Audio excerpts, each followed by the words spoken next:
Assalamualaikum warahmatullahi wabarakatuh. Selamat sejahtera. Kita akan masuk bab yang baharu untuk hari ini, iaitu bab yang ke-11 berkaitan dengan pewarisan. Okey, so kita tengok 11.1 adalah pewarisan monohybrid.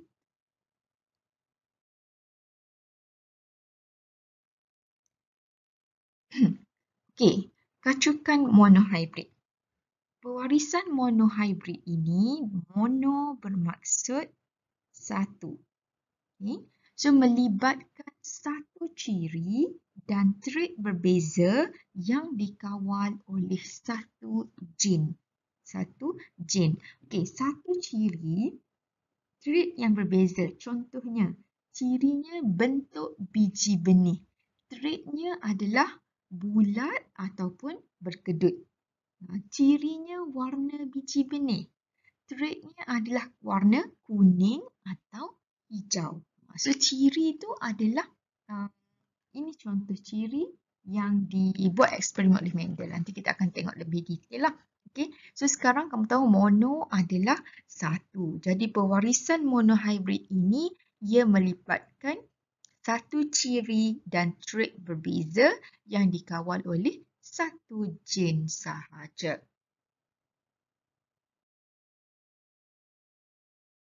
Okay, bidang kajian tentang pewarisan dan variasi ini dinamakan sebagai genetik.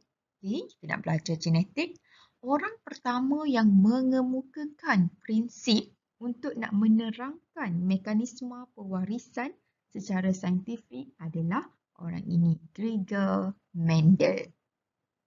Sebab tu wujudnya hukum Mendel daripada orang inilah, daripada orang pertama yang mengemukakan prinsip bagi nak terangkan mekanisme pewarisan, Gregor Mendel. So, Mendel dikenali sebagai pengasas kepada genetik moden hasil daripada sumbangannya dalam bidang genetik. Okey, sekarang kita tengok secara ringkas eksperimen Mendel. Okay, macam mana Mendel boleh berfikir dan boleh mengeluarkan di akhir sekali, di akhir subtopik 11.1 ini, kita akan tengok apa hukum Mendel, apa Mendel dapat daripada eksperimen ini. Okay. Mendel telah mendapati bahawa tumbuhan kacang pis ataupun namanya Pisum sativum mempunyai 7 ciri. Okay. Kemudian pokok kacang pis ini mempunyai trait bertentangan yang nyata dan mudah dikesan. Contohnya tadi warna biji benih kan. Yang trait bertentangan yang nyata ni maksudnya kita boleh nampak dengan jelas. Contohnya warna hijau dan warna kuning. Kan? Warna hijau dan warna kuning. Ini juga adalah satu ciri. So, Mendel nampak pokok kacang pis ini cirinya mempunyai trait yang bertentangan. Maksudnya yang berbeza. Hijau dan kuning yang nyata. Yang boleh nampak dengan jelas dan mudah untuk dikesan. Itu kata Mendel lah di awalnya. Okay, kemudian Mendel menyarankan teori bahawa ciri yang terdapat pada induk, ciri yang terdapat pada induk diturunkan kepada anak. Okay, apa ciri yang terdapat pada induk akan diturunkan kepada anak melalui, apa yang diturunkan kepada anak ini adalah melalui gamet. Gamet jantan ataupun gamet betina. So, itu adalah Mendel sarankan teori. Dululah. Hal ini menunjukkan bahawa nukleus gamet jantan dan nukleus gamet betina membawa maklumat genetik pewarisan ciri tersebut. Okay. Maksudnya, didapati bahawa kalau induk dia macam ni, dia akan hasilkan anak yang macam tu juga. Kan? Lepas tu, dia dikatakan bahawa dialihkan ciri tersebut, diwarisi ciri tersebut melalui gamet. So, gamet ini ada gamet jantan, gamet betina. Jadi, dia membuat andaian bahawa menunjukkan bahawa dalam gamet ini ada sesuatu. So, sesuatu itu adalah genetik pewarisan ciri, maklumat genetik. So, dalam nukleus gamet itu adanya maklumat genetik. Sebab tu dia boleh diturunkan daripada induk kepada anak. So, faktor pewarisan yang menentukan sesuatu ciri itu kini dikenali sebagai gen. Okay? Faktor pewarisan tersebut yang menentukan sesuatu ciri itu dikenali sebagai gen. So, itu maksud gen lah. Okay. So, ini adalah 7 ciri yang dikaji oleh Mendel yang cikgu tunjuk di awal tadi, iaitu bentuk biji benih, warna biji benih, bentuk pod, warna bunga, kedudukan bunga dan ketinggian pokok. So, ini adalah 7 ciri. Ini adalah trait dia. Okay?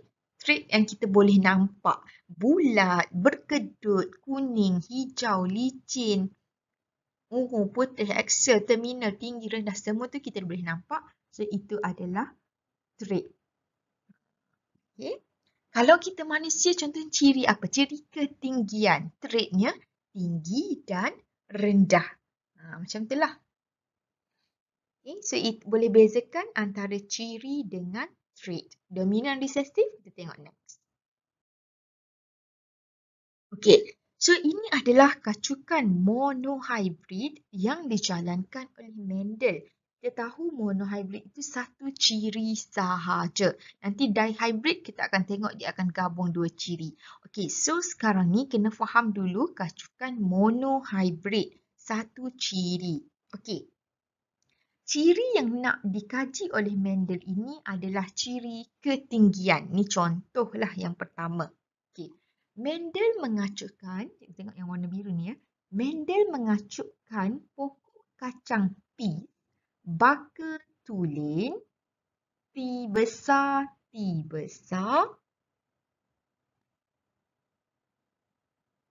T besar, baka tulen tinggi dengan kacang peas, baka tulen rendah. Okay. T besar ini adalah allele dominan bagi tinggi. T kecil itu adalah allele resesif bagi rendah. Okay. So, ingat tinggi, rendah. Dia akan gunakan huruf besar lah. Kalau huruf besar itu menunjukkan ciri-ciri yang dominan. Ciri-ciri yang berkuasa maksudnya. Yang lebih berkuasa. Kalau huruf kecil, contohnya kat sini T kecil, menunjukkan ciri rendah. Allele resesif. Ciri rendah ini menunjukkan bahawa bila allele resesif ini dia kurang berkuasa. Okay. Bahasa mudahnya macam itulah. Tapi kita tak cakaplah berkuasa. Kita guna perkataan allele dominan dan juga resesif. Okay. Sekarang dikacukkan antara pokok kacang peas, baka tulen tinggi dan baka tulen rendah. Okay. Tinggi dan rendah kat sini. So, hasil kacukan dua induk berbaka tulen menghasilkan generasi F1. Okay. Filial pertama F1. Okay. Yang terdiri daripada tumbuhan yang tinggi sahaja. Okay. Ini gamet T besar, ini T kecil. Okay. T besar dan T kecil. T besar ini adalah daripada tinggi tadilah kan. So, ini rendah. So, bila dia kacukkan, pertama dia keluarkan gamet, T besar, T kecil. Dia kacukkan, dia dapat T besar, T kecil bagi semua anak. Semua generasi filial pertama akan dapat T besar, T kecil. So, ini menunjukkan bahawa trait tinggi T besar adalah bersifat dominan, manakala trait rendah T kecil adalah bersifat resesif. Okay, macam cikgu terangkan tadi, T besar dominan dia adalah berkuasa. Sebab tu kalau kita tengok bila ada T besar sahaja, dia akan menunjukkan ciri ini. So, ciri yang ditunjukkan oleh T besar adalah tinggi kan. Sebab tu semua fenotipnya adalah semua tinggi. Sebab T besar ini seolah-olah macam berkuasa. Bila ada je dominan, bila ada je allele dominan, dia akan menunjukkan ciri allele tersebut. Tak kisahlah selepas tu ada yang T kecil pun, ada yang resesif pun. Tapi dia akan tunjuk yang allele dominan dahulu. Sebab allele dominan ni berkuasa. Asalkan dia ada je, dia akan terus menunjukkan cirinya. Okey. Sebab tu kita nampak kat sini T besar T kecil, semua pokoknya adalah tinggi. Okey.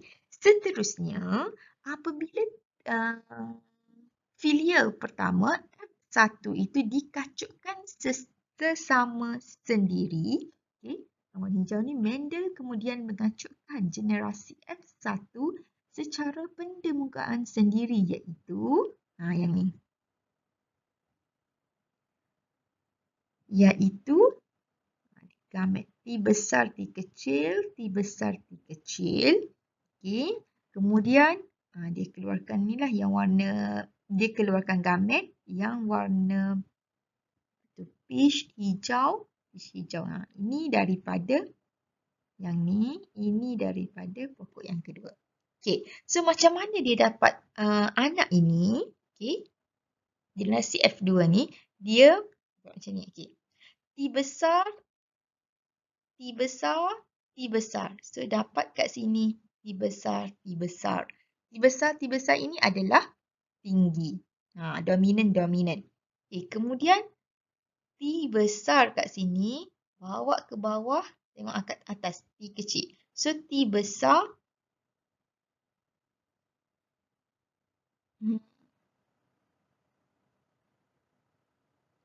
Okay. Ni T besar, T besar.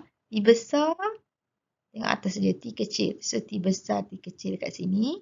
Ini T kecil, tengok atas dia, T besar. So, biasanya kita akan tulis huruf dominan dululah. T besar, T kecil. Yang bawah ni pula, T kecil, tengok atas dia, T kecil. Warna hijau tu kan. So, T kecil, T kecil. So, dapatlah kat sini. T kecil, T kecil. So, ia adalah hasil daripada ini dengan ini. So, dapat sini. Okey. Kalau kamu ada masalah yang ni, boleh PM cikgu macam mana nak buat. Okay. Seterusnya, kita tengok. So, kita dah dapat hasil anaknya tadi. T besar, T besar. T besar, T kecil. T besar, T kecil. Dan T kecil, T kecil. Itu adalah genotip. Okay, genotip. Fenotipnya adalah yang kita boleh nampak dengan mata. Bila T besar, dominan kan? So, tinggi. Ni ada allele dominan, tinggi. Yang ketiga pun ada allele dominan, tinggi. Yang keempat ada allele dominan? Tak ada. Kedua-duanya adalah allele resesif. Jadi dia akan menunjukkan fenotip rendah. Okay, so sebab tu kita dapat nisbah kat sini. 3 nisbah 1. 3 tinggi, 1 rendah. Sebab ketiga-tiga yang ni kita nampak dia membawa allele dominan. Bila dia ada allele dominan, bermaksud dia akan menunjukkan ciri yang dominan, iaitu bab tinggi. Okey?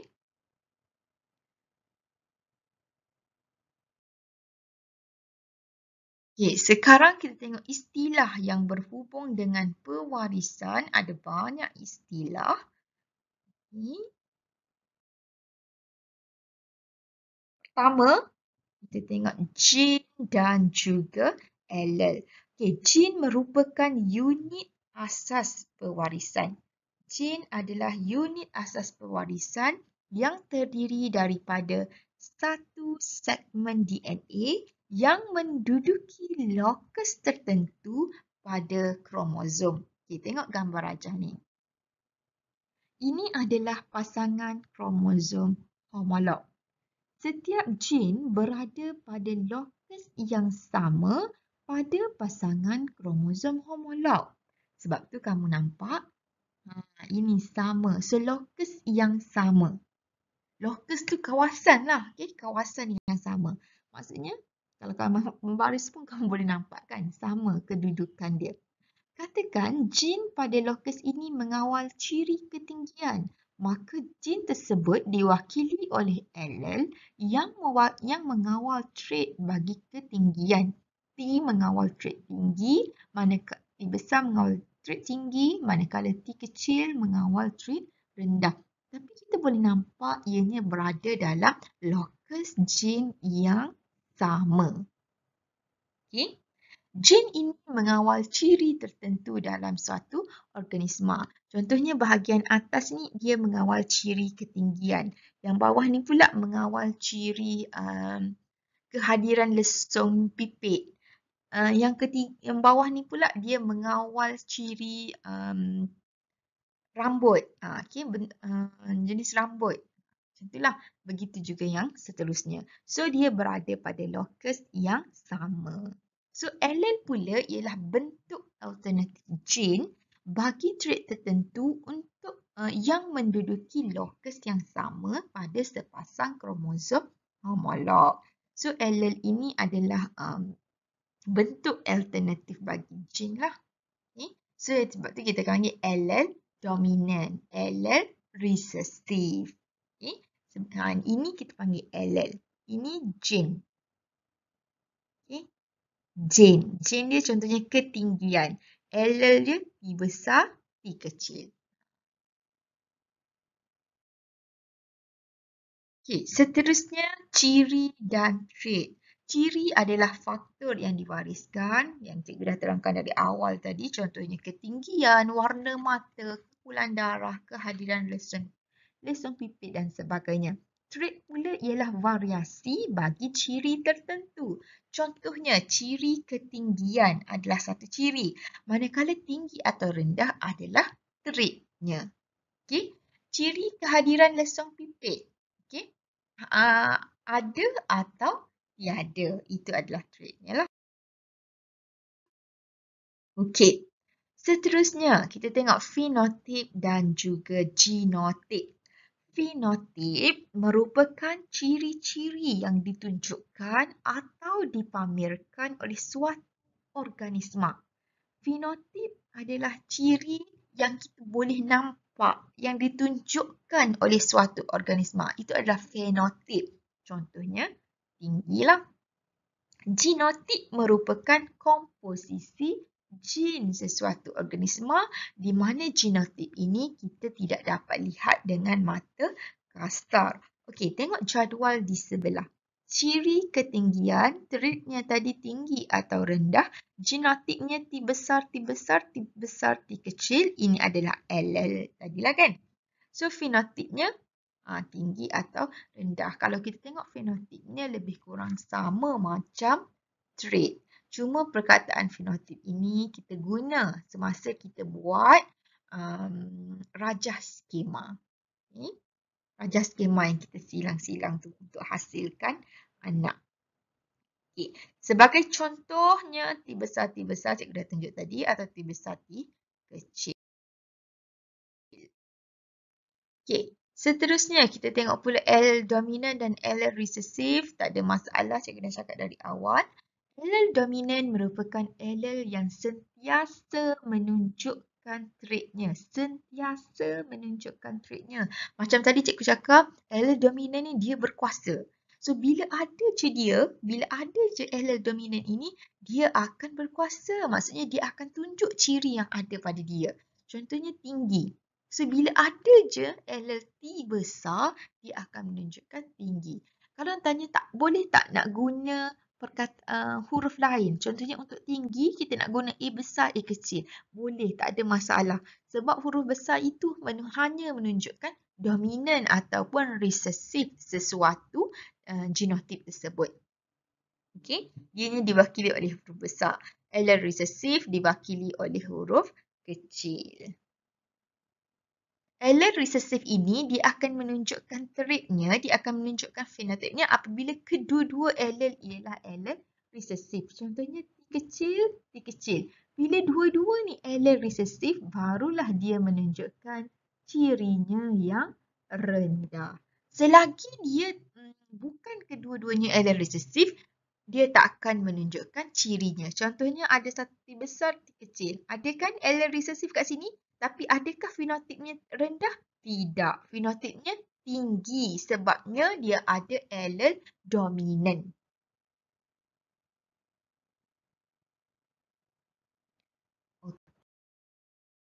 Okay.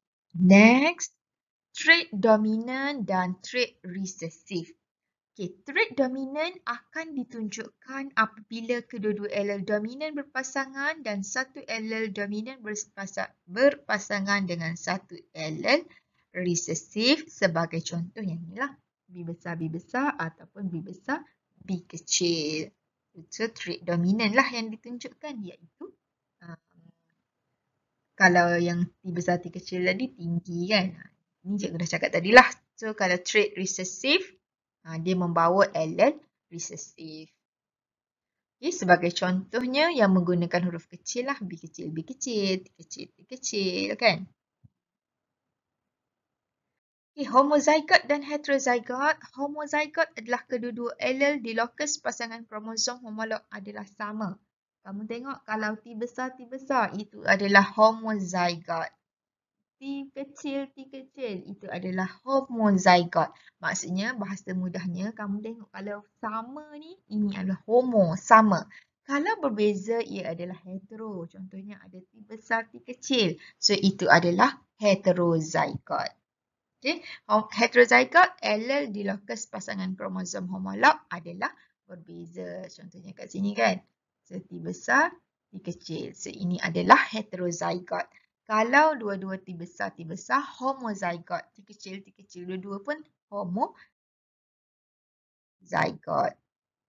Okay, next kita tengok generasi induk dan generasi filial. Generasi induk adalah generasi pertama yang melibatkan dua individu yang dikacukkan bagi meramalkan atau menganalisis genotip yang dihasilkan. So, generasi induk ni adalah generasi yang pertama. Generasi filial pula adalah generasi yang terhasil daripada kacukan. Okay? Sama ada kacukan berturut-turut dari satu generasi induk yang mempunyai baka tulin. So, itu adalah generasi filial. Yang terhasil itu adalah generasi filial. Kalau generasi pertama yang terhasil, filial 1. Generasi kedua, filial 2. F2. Okay.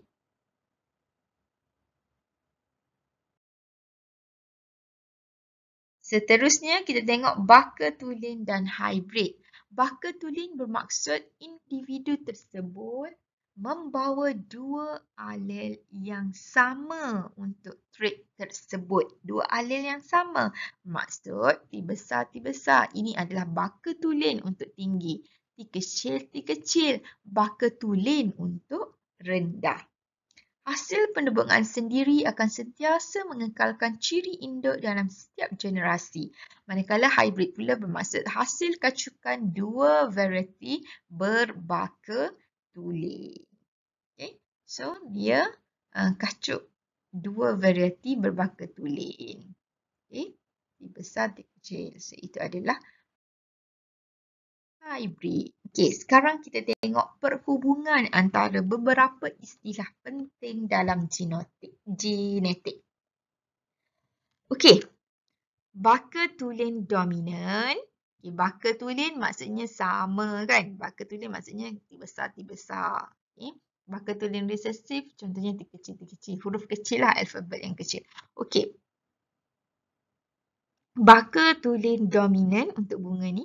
B besar warna ungu. B kecil warna putih. Maksudnya warna ungu ini adalah dominan. Warna putih adalah resesif. Okay, kita tengok dia punya penerangan. Kedua-dua allele adalah dominan. Betul kan? B besar. Kedua-duanya menggunakan huruf besar.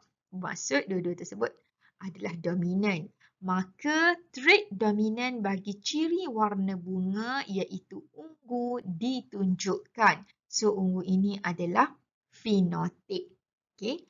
Kedua-dua allele adalah sama. Maka genotip dikatakan sebagai homozygot dominan. Ini ulang sahaja dari definisi yang kita dah tengok awal tadi. Okay.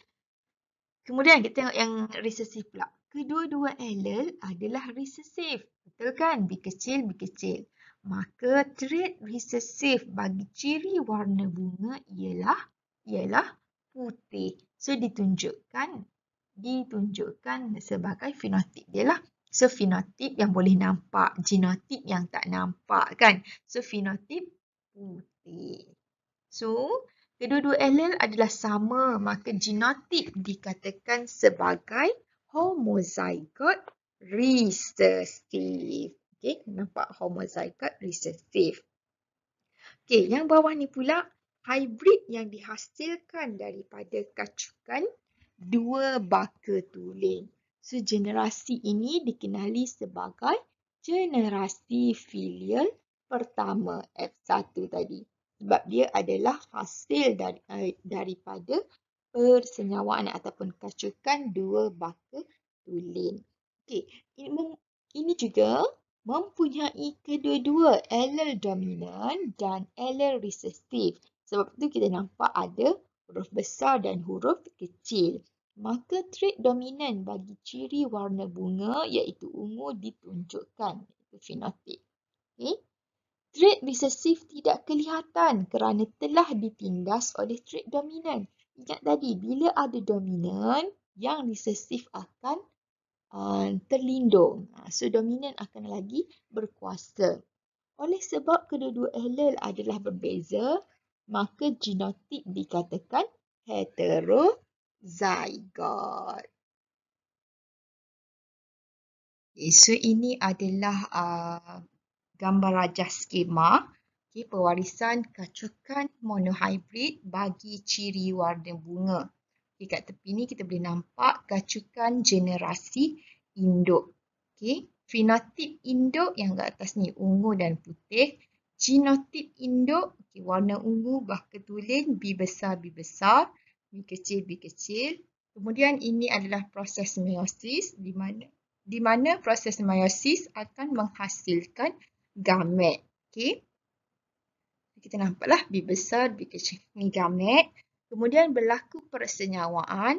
Genotip F1, filial pertama adalah B besar, B kecil. Okay. Fenotip F1 yang kita boleh nampak. Semua bunga berwarna ungu. Okay. Kemudian kacukan generasi F1. Okay, daripada sini dia jadikan ini pula induk iaitu fenotip F1 ungu, genotip F1 B besar, B kecil. Okay, kemudian melalui proses meiosis menghasilkan gamet. Okay, gamet dikeluarkan senang saja B besar, B kecil, B besar, B kecil. Kemudian dia buat inilah penyesuaian silang. Okay. Okay, gamet yang pertama, okay, cikgu buat nombor ya, 1, 2, 3, 4. Okay, gamet pertama dengan yang ketiga, gamet yang pertama dengan yang keempat. Kemudian yang kedua dengan yang ketiga dan yang kedua dengan yang keempat. So, dapatlah genotip F2. So, fenotip F2-nya adalah ungu, ungu, ungu, putih. So, nisbah fenotipnya 3 ungu, 1 putih. Okay, ini yang kamu wajib tahu cara buat dia. Sebab dia akan memberi markah dalam soalan esei nanti. Banyak markah ini bila kamu boleh lukis rajah skema ini. Okay. So, boleh juga menggunakan kaedah segi 4 punet. Okay. Sama sahaja. Okay. Kita letakkan B besar, B kecil, B besar, B kecil kat sini. Kemudian kita tulislah okay. B kat sini, B besar, B besar. Ini B besar, B kecil. Kemudian bawah pula B besar, B kecil. Bawah pula B kecil, B kecil. So, ini adalah segi 4 punet. Ini lebih senang, segi 4 punet ni lebih senang untuk kita buat masa dihybrid nanti. Okay. Monohybrid kita boleh guna rajah skema yang tadilah. Okay. Mana-mana pun tak ada masalah asalkan kamu faham. Tapi untuk dihybrid biasanya kita akan buat segi 4 punat tu sebab dia lebih senang. Okey. Jadi sebagai penutupnya, hukum Mendel 1, Mendel mengemukakan hukum Mendel 1 yang dikenali sebagai hukum segregasi. Di mana hukum Mendel 1 ini menyatakan bahawa ciri sesuatu organisma dikawal oleh sepasang alel. Ciri organisma ini dikawal oleh sepasang alel. Hanya satu daripada pasangan alel ini akan diwariskan ke dalam gamet. Itu kata hukum Mendel 1. Okay, betul lah kan? Organisma dikawal oleh alel, hanya satu pasangan alel akan diwariskan ke dalam gamet. Okay. Kemudian ini adalah rumusan daripada eksperimen monohybrid Mendel tadi. Okay, kita tengok satu persatu. Sesuatu ciri diturunkan daripada induk kepada satu generasi yang lain ditentukan oleh suatu faktor genetik yang kini kita kenali sebagai gen. Daripada induk ke anak lah dan ke bawah lagi itu ditentukan oleh gen.